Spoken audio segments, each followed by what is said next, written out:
ਭਾਰਤ ਵਿੱਚ 3 ਹੋਰ ਸਿੱਖਾਂ ਨੂੰ ਸੁਣਾਈ ਗਈ ਉਮਰ ਕੈਦ ਦੀ ਸਜ਼ਾ। ਸ਼੍ਰੋਮਣੀ ਅਕਾਲੀ ਦਲ ਅੰਮ੍ਰਿਤਸਰ ਨੇ ਪ੍ਰੈਸ ਕਾਨਫਰੰਸ ਦੌਰਾਨ ਕੀਤਾ ਵੱਡਾ ਐਲਾਨ। ਕੈਨੇਡਾ ਦੇ ਪ੍ਰਧਾਨ ਮੰਤਰੀ ਨੇ ਨਿੱਜਰ ਕਤਲ ਸੰਬੰਧੀ ਜਾਂਚ ਤੇ ਦਿੱਤੀ ਪ੍ਰਤੀਕਿਰਿਆ। ਮੁਹਾਲੀ ਦੀ ਇੱਕ ਵਿਸ਼ੇਸ਼ ਅਦਾਲਤ ਨੇ ਵੀਰਵਾਰ ਨੂੰ ਬੱਬਰ ਖਾਲਸਾ ਇੰਟਰਨੈਸ਼ਨਲ ਦੇ ਮੈਂਬਰ ਕੁਲਵਿੰਦਰਜੀਤ ਸਿੰਘ ਉਰਫ ਖਾਨਪੁਰੀਆ ਅਤੇ 3 ਹੋਰਾਂ ਨੂੰ ਉਮਰ ਕੈਦ ਦੀ ਸਜ਼ਾ ਸੁਣਾਈ ਹੈ। ਖਾਨਪੁਰੀਆ, ਜਿਨ੍ਹਾਂ ਨੂੰ ਰਾਸ਼ਟਰੀ ਜਾਂਚ ਏਜੰਸੀ NIA ਨੇ 2022 ਵਿੱਚ ਗ੍ਰਿਫਤਾਰ ਕੀਤਾ ਸੀ, ਉਹਨਾਂ ਨੂੰ ਬੁੱਧਵਾਰ ਨੂੰ ਗੈਰ ਕਾਨੂੰਨੀ ਗਤੀਵਿਧੀਆਂ ਰੋਕੂ ਕਾਨੂੰਨ UAPA ਦੇ ਤਹਿਤ ਵੀ ਦੋਸ਼ੀ ਠਹਿਰਾਇਆ ਗਿਆ ਸੀ। ਖਾਨਪੁਰੀਆ ਤੋਂ ਇਲਾਵਾ ਮਨਜੋਤ ਕੌਰ ਦੀ ਵਿਸ਼ੇਸ਼ NIA ਅਦਾਲਤ ਨੇ ਜਗਦੇਵ ਸਿੰਘ, ਰਵਿੰਦਰਪਾਲ ਸਿੰਘ ਮਹਿਣਾ ਅਤੇ ਹਰਚੰਦ ਸਿੰਘ ਨੂੰ ਦੋਸ਼ੀ ਠਹਿਰਾਇਆ ਹੈ। ਖਾਨਪੁਰੀਆ ਨੂੰ ਭਾਰਤੀ ਦੰਡਾਵਲੀ ਦੀ ਧਾਰਾ 120B, 121A ਅਤੇ 122 ਦੇ ਨਾਲ-ਨਾਲ UAPA ਦੀਆਂ ਧਾਰਾਵਾਂ 17, 18, 18B, 20, 38 ਅਤੇ 39 ਤਹਿਤ ਸਜ਼ਾ ਸੁਣਾਈ ਗਈ ਸੀ। NIA ਨੇ ਖਾਨਪੁਰੀਆ ਨੂੰ ਉਸ ਸਮੇਂ ਗ੍ਰਿਫਤਾਰ ਕੀਤਾ ਸੀ ਜਦੋਂ ਉਹ ਦਸੰਬਰ 2022 ਵਿੱਚ ਬੈਂਕਾਕ ਤੋਂ ਦਿੱਲੀ ਦੇ ਇੰਦਰਾ ਗਾਂਧੀ ਅੰਤਰਰਾਸ਼ਟਰੀ ਹਵਾਈ ਅੱਡੇ ਤੇ ਉਤਰੇ ਸਨ। ਉਸ ਤੇ 2019 ਵਿੱਚ ਪੰਜਾਬ ਪੁਲਿਸ ਦੇ ਸਟੇਸ਼ਨ ਸਪੈਸ਼ਲ ਆਪਰੇਸ਼ਨ ਸੈੱਲ ਦੁਆਰਾ ਮੁਕੱਦਮਾ ਦਰਜ ਕੀਤਾ ਗਿਆ ਸੀ। ਬਾਅਦ ਵਿੱਚ NIA ਨੇ ਇਸ ਕੇਸ ਨੂੰ ਆਪਣੇ ਕਬਜ਼ੇ ਵਿੱਚ ਲੈ ਲਿਆ। ਸਿੱਖ ਵਕੀਲ ਜਸਪਾਲ ਸਿੰਘ ਮੰਜਪੁਰ ਨੇ ਇਸ ਮਾਮਲੇ ਦੀ ਸਾਰੀ ਜਾਣਕਾਰੀ ਸਾਂਝੀ ਕੀਤੀ ਹੈ।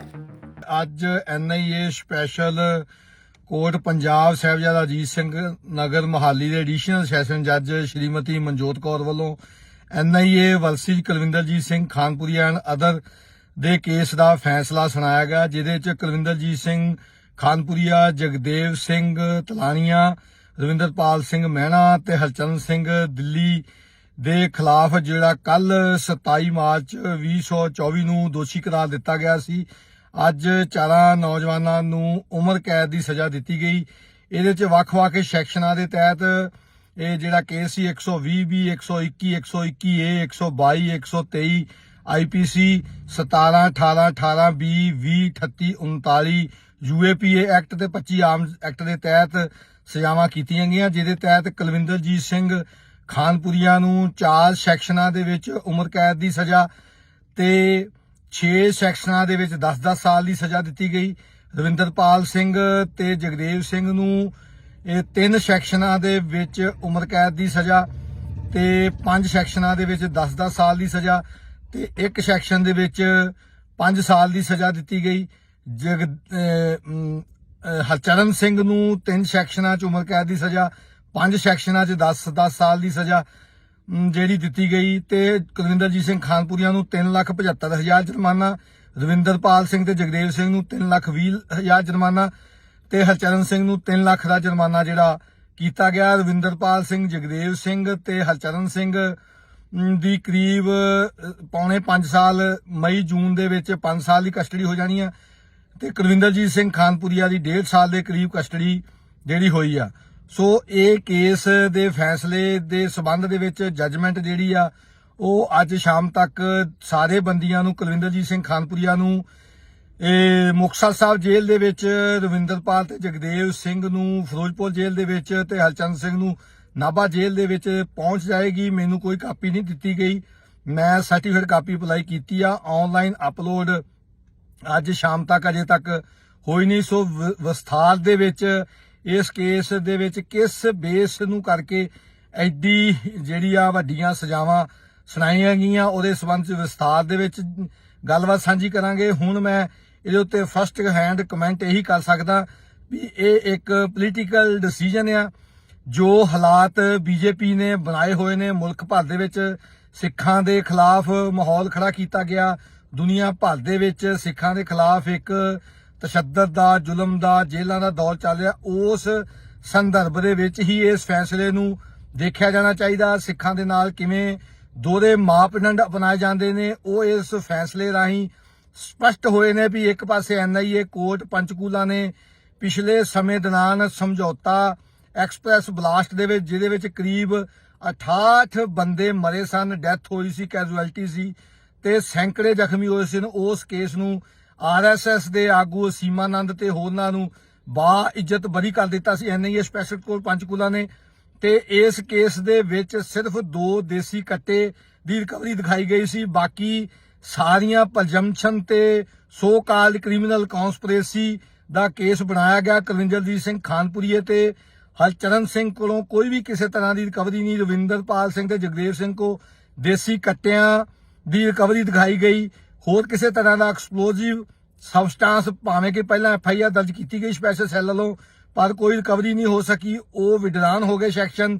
ते बाद दे विच कुलविंदरजीत सिंह खानपुरिया नूं जदों लिआंदा ते उहदे कोल ईवन कोई फोन भी रिकवर नहीं होया। ਲੋਕ ਸਭਾ ਚੋਣਾਂ 2024 ਦੇ ਮੱਦੇਨਜ਼ਰ ਸ਼੍ਰੋਮਣੀ ਅਕਾਲੀ ਦਲ ਅੰਮ੍ਰਿਤਸਰ ਨੇ ਵੱਡਾ ਐਲਾਨ ਕੀਤਾ ਹੈ। ਇਸ ਵਾਰ ਸ਼੍ਰੋਮਣੀ ਅਕਾਲੀ ਦਲ ਅੰਮ੍ਰਿਤਸਰ ਵੀ ਚੋਣ ਮੈਦਾਨ ਵਿੱਚ ਉਤਰੇਗਾ।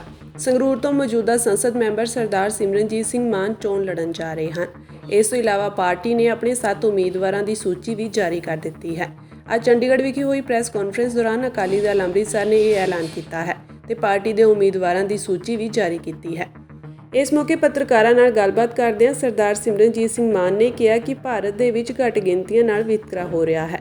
ਇੱਕ ਪਾਸੇ ਪ੍ਰਧਾਨ ਮੰਤਰੀ ਮੋਦੀ ਕਤਰ ਵਿੱਚ ਉਮਰ ਕੈਦ ਦੀ ਸਜ਼ਾ ਸੁਣਾਏ ਜਾਣ ਤੋਂ ਬਾਅਦ ਵੀ ਆਪਣੇ ਭਾਰਤੀ ਨਾਗਰਿਕਾਂ ਨੂੰ ਭਾਰਤ ਵਾਪਸ ਲੈ ਆਏ ਹਨ, ਪਰ ਦੂਜੇ ਪਾਸੇ ਜਦੋਂ ਅਸੀਂ ਆਪਣੇ ਬੰਦੀ ਸਿੰਘਾਂ ਅਤੇ ਸਿੱਖ ਨੌਜਵਾਨਾਂ ਦੀ ਰਿਹਾਈ ਦੀ ਮੰਗ ਕਰਦੇ ਹਾਂ ਤਾਂ ਉਸ ਵੱਲ ਕੋਈ ਵੀ ਧਿਆਨ ਨਹੀਂ ਦਿੱਤਾ ਜਾਂਦਾ। ਉਹਨਾਂ ਕੇਜਰੀਵਾਲ ਦੀ ਗ੍ਰਿਫਤਾਰੀ ਤੇ ਬੋਲਦਿਆਂ ਕਿਹਾ ਕਿ ਜੇਕਰ ਮੇਰੇ ਤੇ ਇਲਜ਼ਾਮ ਹੁੰਦੇ ਤਾਂ ਮੈਂ ਆਪਣੀ ਬੇਗੁਨਾਹੀ ਦੇ ਸਾਰੇ ਸਬੂਤ ਕੋਰਟ ਵਿੱਚ ਚੁੱਪਚਾਪ ਪੇਸ਼ ਕਰ ਸਕਦਾ ਸੀ ਤੇ ਈਡੀ ਨੂੰ ਗ੍ਰਿਫਤਾਰ ਕਰਨ ਦੀ ਲੋੜ ਹੀ ਨਹੀਂ ਪੈਣੀ ਸੀ। ਉਹਨਾਂ ਆਪਣੇ ਚੋਣ ਏਜੰਡੇ ਬਾਰੇ ਕਿਹਾ ਕਿ ਸਾਡਾ ਚੋਣ ਏਜੰਡਾ ਹਮੇਸ਼ਾ ਦੀ ਤਰ੍ਹਾਂ ਇਸ ਵਾਰ ਵੀ ਇਹੀ ਰਹੇਗਾ ਕਿ ਅਸੀਂ ਜ਼ੁਲਮ ਦੇ ਖਿਲਾਫ ਆਵਾਜ਼ ਬੁਲੰਦ ਕਰਦੇ ਰਹਾਂਗੇ ਤੇ ਆਜ਼ਾਦੀ ਲਈ ਸੰਘਰਸ਼ ਕਰਦੇ ਰਹਾਂਗੇ। ਇਹ ਸਾਰਾ ਜਿਹੜਾ ਸਾਡੇ ਮਾਈਨੋਰਿਟੀਜ਼ ਦੇ ਉੱਤੇ ਹੋ ਰਿਹਾ, ਹੁਣ ਤੁਸੀਂ ਦੇਖੋ ਕਟਰ ਪ੍ਰਾਈਮ ਮਿਨਿਸਟਰ ਸਾਹਿਬ ਜਾ ਕੇ ਆਏ ਆ, ਉੱਥੇ 8 ਸਾਡੇ ਇੰਡੀਅਨਸ ਉਹਨਾਂ ਨੂੰ ਮੌਤ ਦੀ ਸਜ਼ਾ ਮਿਲੀ ਸੀਗੀ ਤੇ ਮੋਦੀ ਸਾਹਿਬ ਉਹਨਾਂ 8 ਨੂੰ ਛੁਡਾ ਕੇ ਵਾਪਸ ਲੈ ਕੇ ਆਏ ਹੈ। ਤੇ ਅਸੀਂ ਕਦੋਂ ਦੇ ਸਿਟੀਜ਼ਨਸ ਆਫ ਇੰਡੀਆ ਮੋਦੀ ਸਾਹਿਬ ਨੂੰ ਕਹਿ ਰਹੇ ਹਾਂ ਕਿ ਸਾਡੇ ਬੰਦੀ ਛੱਡੋ, ਸਾਡਾ ਜਿਹੜਾ ਰਾਜੋਵਾਲ ਹੈ ਉਹਨੂੰ ਫਾਂਸੀ ਆਈ ਹੈ ਉਹਦੀ ਤੋੜੋ, ਪਰ ਸਿੱਖ ਦੀ ਅੱਜ ਗੱਲ ਬਿਲਕੁਲ ਸੁਣੀ ਨਹੀਂ ਜਾਂਦੀ ਹੈਗੀ। ਦਰਬਾਰ ਦੇ ਵਿੱਚ ਨਾ ਸੈਂਟਰ ਦੀ ਕੈਬਨਿਟ ਦੇ ਵਿੱਚ ਸਿੱਖ ਕੈਬਨਿਟ ਮਿਨਿਸਟਰ ਹੈ, ਨਾ ਸੁਪਰੀਮ ਕੋਰਟ ਦੇ ਵਿੱਚ ਕੋਈ ਸਿੱਖ ਜੱਜ ਹੈਗਾ, ਨਾ ਹਾਈ ਕੋਰਟ ਦਾ ਚੀਫ ਜਸਟਿਸ ਸਿੱਖ ਹੈ, ਨੇਵੀ ਏਅਰ ਫੋਰਸ ਆਰਮੀ ਦੇ ਵਿੱਚ ਕੋਈ ਜਰਨੈਲ ਤੁਹਾਨੂੰ ਸਿੱਖ ਨਹੀਂ ਦਿਖੂਗਾ। ਇਹ secretaries to government of India ਕੋਈ ਸਿੱਖ ਨਹੀਂ ਹੈ। ਤਾਂ ਅਸੀਂ ਕਹਿੰਦੇ ਹਾਂ ਕਿ ਹਿੰਦੂਤਵਾ ਦੇ ਨਾਲ ਮਾਈਨੋਰਿਟੀਜ਼ ਦੇ ਉੱਤੇ ਅਤੇ ਸਿੱਖਾਂ ਦੇ ਉੱਤੇ ਬਹੁਤ ਜ਼ਿਆਦਾ ਜ਼ੁਲਮ ਹੋ ਰਿਹਾ। ਮੈਂ ਬਿਲਕੁਲ ਕੋਈ ਇਹੋ ਜਿਹੀ ਗੱਲ ਨਹੀਂ ਕੀਤੀ ਜਿਹਦੇ ਨਾਲ ਆਤੰਕਵਾਦ ਫੈਲੇ। ਬਿਲਕੁਲ ਕੌਨਸਟੀਟਿਊਸ਼ਨਲੀ ਮੈਂ ਚੱਲਦਾ।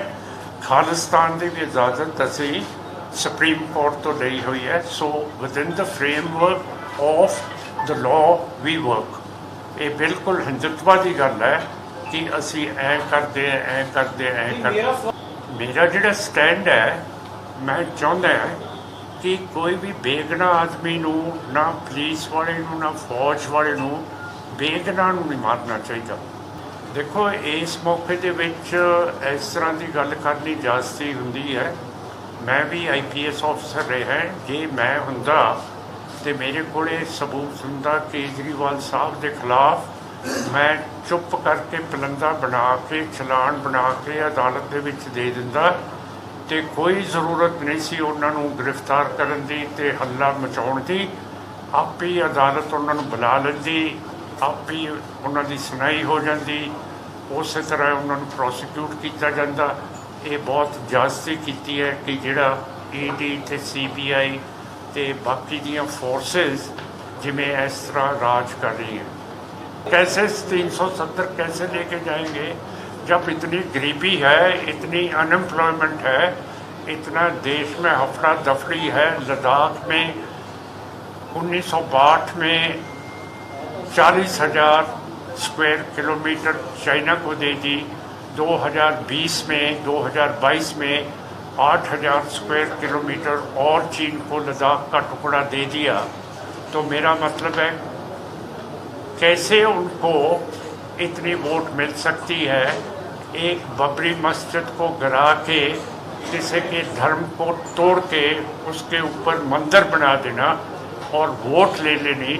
मैं समझता हूँ कि ऐसी वोट अगर लेंगे भी वो 5 साल चल नहीं सकेगी।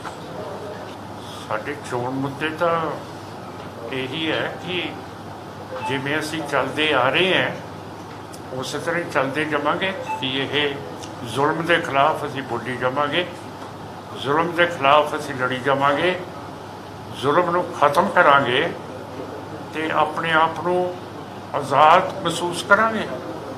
ਇਹ ਜਿਹੜੀ ਸੁਪਰੀਮ ਕੋਰਟ ਉਹਦਾ ਲੈ ਰਹੀ ਹੈ ਅਤੇ ਪੂਰੀ ਤਰ੍ਹਾਂ ਸੁਪਰੀਮ ਕੋਰਟ ਨੂੰ ਚਾਹੀਦਾ ਇਹਦੀ ਤਫਤੀਸ਼ ਕਰਾਏ। ਹੁਣ ਮੌਜੂਦਾ ਜਦ ਦੀ ਮੋਦੀ ਸਰਕਾਰ ਹੈਗੀ ਹੈ, ਇਲੈਕਸ਼ਨ ਕਮਿਸ਼ਨ ਦੇ ਬਗੈਰ ਸੁਪਰੀਮ ਕੋਰਟ ਉਹਦੀ ਤਫਤੀਸ਼ ਕਰਾ ਸਕਦੀ ਹੈ ਅਤੇ ਤਫਤੀਸ਼ ਕਰਾਵੇ। ਆਪਣਾ ਇੱਕ ਜੱਜ ਭੇਜੇ ਜਿਹੜਾ ਇਹ SIT ਦੇ ਉੱਤੇ ਬੈਠੂਗਾ ਅਤੇ ਇਹ ਤਾਂ ਜ਼ਰੂਰ ਲੰਬਾ ਕਰਨਾ ਚਾਹੀਦਾ ਹੈ ਕਿਉਂਕਿ ਨਹੀਂ, ਲੰਬਾ ਨਹੀਂ ਕਰਨਾ ਚਾਹੀਦਾ। ਇਹ ਤਾਂ ਇਲੈਕਸ਼ਨਾਂ ਤੋਂ ਪਹਿਲਾਂ ਇਹਦਾ ਸਿੱਟਾ ਨਿਕਲਣਾ ਚਾਹੀਦਾ ਕਿ ਇਹ ਹੇਰਾਫੇਰੀ ਕਿਵੇਂ ਕੀਤੀ ਗਈ ਹੈ।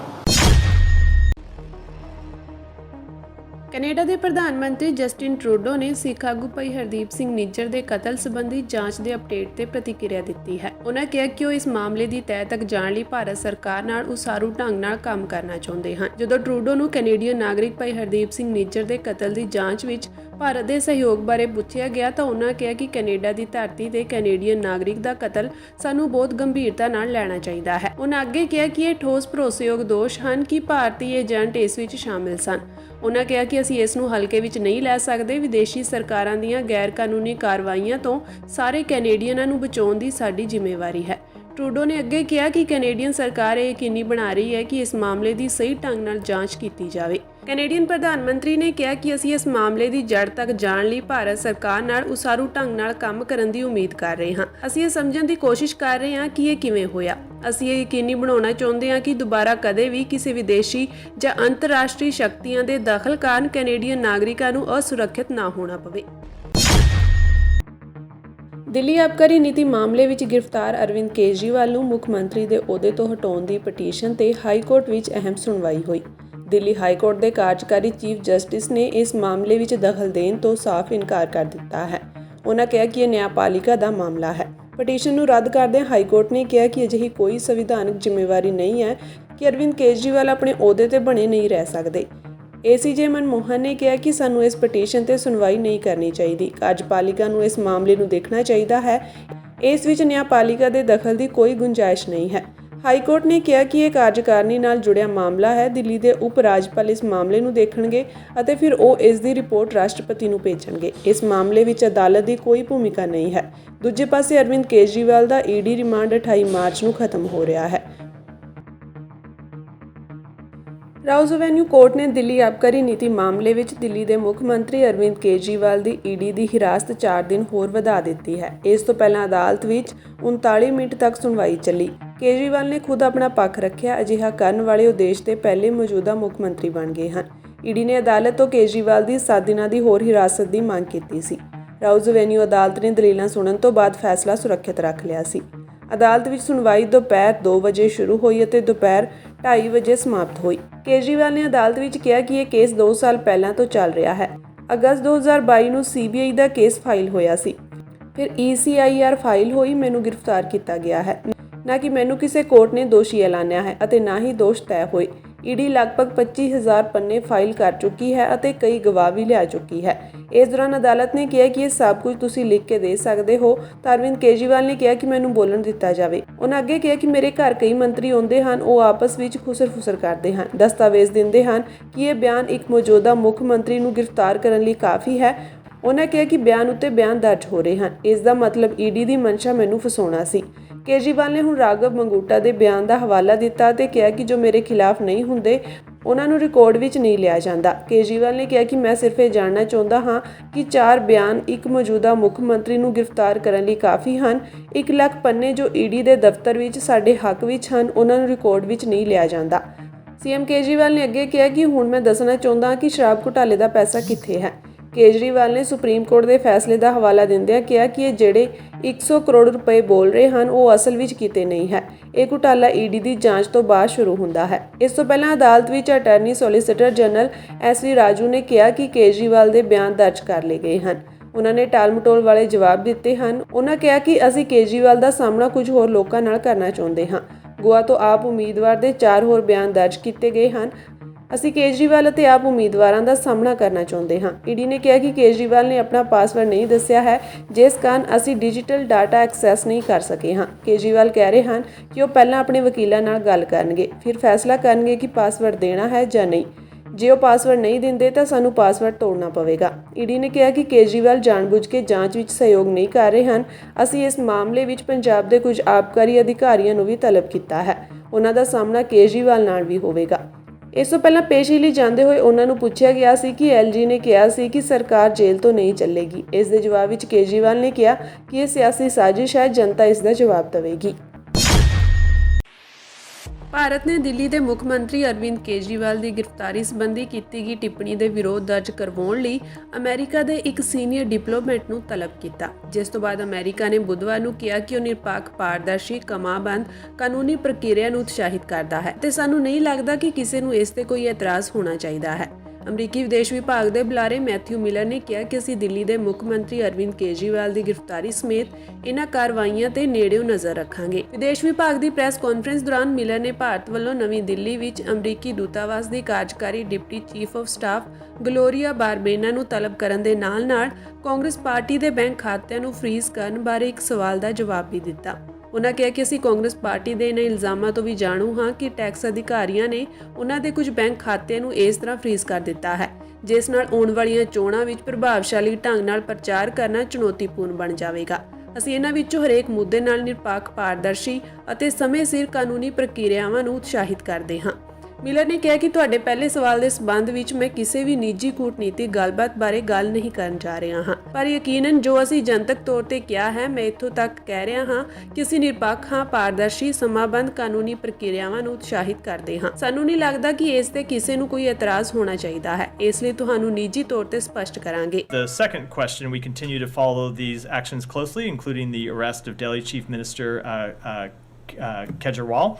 We are also aware of the Congress Party's allegations that tax authorities have frozen some of their bank accounts in a manner that will make it challenging to effectively campaign in the upcoming elections, and we encourage fair, transparent, and timely legal processes for each of these issues. With respect to your first question, I'm not going to talk about any private diplomatic conversations, but of course, what we have said publicly is what I just said from here, that we encourage fair, transparent, timely legal processes. We don't think anyone should object to that, and we'll make the same thing clear privately. ਤੁਹਾਨੂੰ ਦੱਸ ਦਈਏ ਕਿ ਭਾਰਤ ਨੇ ਬੁੱਧਵਾਰ ਨੂੰ America ਦੇ senior diplomat ਨੂੰ ਤਲਬ ਕੀਤਾ ਅਤੇ ਦਿੱਲੀ ਦੇ ਮੁੱਖ ਮੰਤਰੀ ਅਰਵਿੰਦ ਕੇਜਰੀਵਾਲ ਦੀ ਗ੍ਰਿਫਤਾਰੀ ਤੇ ਅਮਰੀਕੀ ਵਿਦੇਸ਼ ਵਿਭਾਗ ਦੇ ਅਧਿਕਾਰੀ ਦੀ ਟਿੱਪਣੀ ਤੇ ਸਖਤ ਵਿਰੋਧ ਦਰਜ ਕਰਵਾਇਆ। ਭਾਰਤੀ ਵਿਦੇਸ਼ ਮੰਤਰਾਲੇ ਦੇ ਅਧਿਕਾਰੀਆਂ ਨੇ ਅਮਰੀਕੀ ਮਿਸ਼ਨ ਦੀ ਕਾਰਜਕਾਰੀ ਉਪ ਮੁਖੀ ਗਲੋਰੀਆ ਬਾਰਬੇਨਾ ਨੂੰ ਸਾਊਥ ਬਲਾਕ ਸਥਿਤ ਦਫ਼ਤਰ ਵਿੱਚ ਤਲਬ ਕੀਤਾ ਸੀ।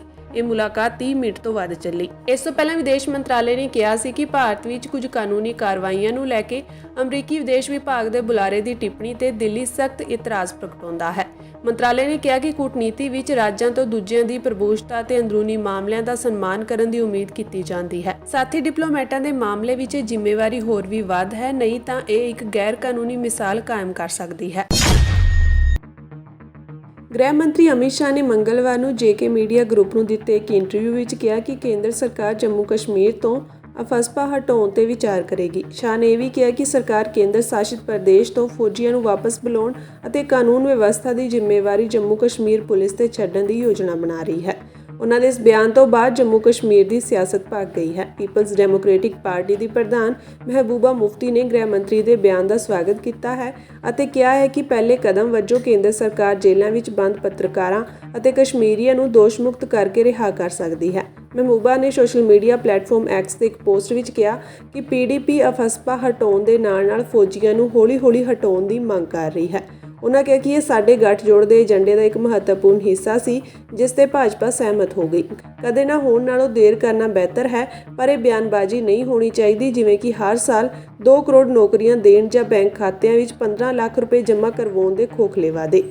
ਦੂਜੇ ਪਾਸੇ ਨੈਸ਼ਨਲ ਕਾਨਫਰੰਸ ਦੇ ਨੇਤਾ ਉਮਰ ਅਬਦੁੱਲਾ ਨੇ ਕਿਹਾ ਕਿ ਅਫਸਪਾ ਨੂੰ ਹਟਾਉਣ ਦਾ ਵਾਅਦਾ ਆ ਰਹੀਆਂ ਲੋਕ ਸਭਾ ਚੋਣਾਂ ਦੇ ਮੱਦੇਨਜ਼ਰ ਕੀਤਾ ਗਿਆ ਹੈ ਅਤੇ ਉਹਨਾਂ ਨੂੰ ਡਰ ਹੈ ਕਿ ਜਿਸ ਤਰ੍ਹਾਂ ਲੱਦਾਖ ਦੇ ਲੋਕਾਂ ਨਾਲ 6ਵੀਂ ਅਨੁਸੂਚੀ ਦਾ ਵਾਅਦਾ ਕਰਕੇ ਧੋਖਾ ਕੀਤਾ ਗਿਆ ਹੈ, ਉਸੇ ਤਰ੍ਹਾਂ ਇੱਥੋਂ ਦੇ ਲੋਕਾਂ ਨੂੰ ਵੀ ਠੱਗਿਆ ਜਾਵੇਗਾ।